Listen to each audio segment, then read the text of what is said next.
Looking at Dale Jarrett. He is the man today, chasing the NASCAR Winston Cup Championship. Now, let's just clarify. We've said that Jarrett has to finish 8th or better to win the title today. That's if Bobby Labonte wins the race. Jarrett basically has to be within 45 points of Bobby Labonte at the end of the day to clinch the title. And there's proud Papa Ned, a two-time champion himself, looking on from the roof, kind of serving as Dale's coach throughout the day. Not his spotter, but his coach. Here's again a look at what Dale Jarrett needs to do to clinch the Winston Cup title today. He needs a 186-point lead by the end of the afternoon because the most points Bobby Labonte could earn at Atlanta in the season's final race are 185. So 8th or better, 9th if he leads a lap, 11th if he leads the most laps. And there's a familiar face driving the pace car. He's a serious face. That's a whole lot more serious than we usually see, Jay You Leno. normally see him joking and everything. Looks really in tune to what he's doing there. he's really locked down. Buster Wroughton on the left there in the white shirt, the normal NASCAR pace car driver. Alan, I'm always amazed. I came over from football. In the football locker room, you can cut the tension with a knife. I came over here. I walk in the trailer right before the race, and there's Bobby Labonte, his favorite pregame meal, a peanut butter and jelly sandwich. And I'm saying to myself, you got to be kidding me. I'm so used to everybody so uptight, ready to throw up, and here's this guy eating a sandwich, get ready to race a race and go a couple of 100 miles an hour.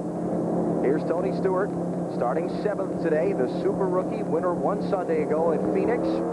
We'll ride with Tony Stewart throughout the afternoon.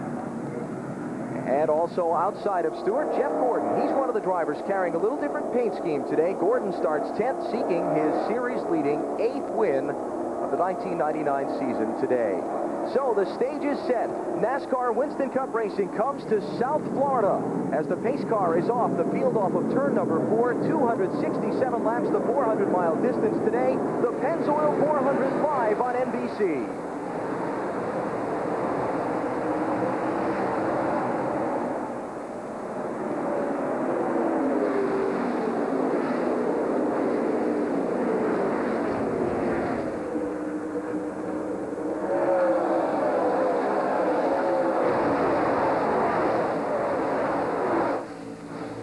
Down the back straightaway, David Green will jump. David Green leads into turn 3.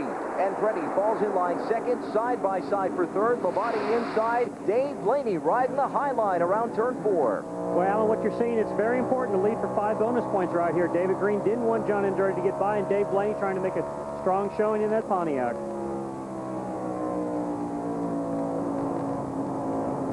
What we saw yesterday, Alan, most of those cars in the Busch race, they want to get down. I talked to Bobby Labonte this morning. He said, Joe, if you're in the outside line, you can run it, but you're going to have to be a lot slower.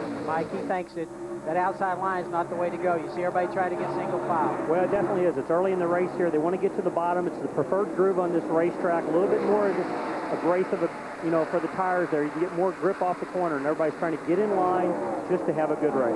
Man on the move in the early going is Jeremy Mayfield. He started in 8th position. He just slipped up to the inside of Dave Blaney, picked up the 4th spot.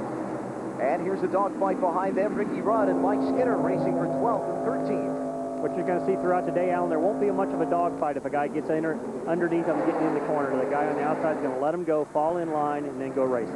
There's Dale Jarrett down to the inside.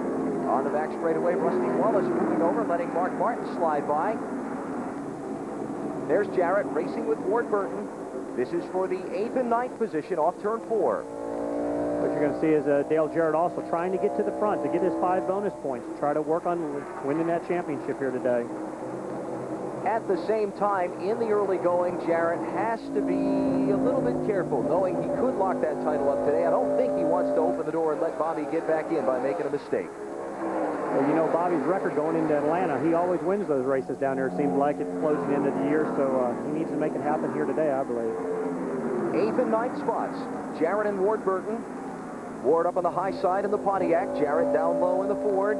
Yeah, squeezing down in front of him off turn 4. Alan, one of the things when talking to Bobby and Tony this morning, they said, what's tough about this racetrack, that it is flat all the way out to the wall. Most racetracks bank a little bit towards the wall. So if you get out towards that wall, they said you just keep going. And of course, that without that added bank out there, it's hard. Everybody wants to kind of stay in that lower groove. That's the fast one. What you've talked to the crew chiefs this week about, Alan, is that everybody's running real soft springs in the front of their cars, trying to get the most mechanical action on the tires, that they grip better because of the flat racetrack that Joe was speaking about. And you'll see the cars settle down very hard on the front nose getting in the corner. Jarrett in 9th, Mark Martin in 10th. Right behind them, Rusty Wallace and Ricky Rudd in 11th and 12th. There you see that whole line of cars stacked up nose to tail.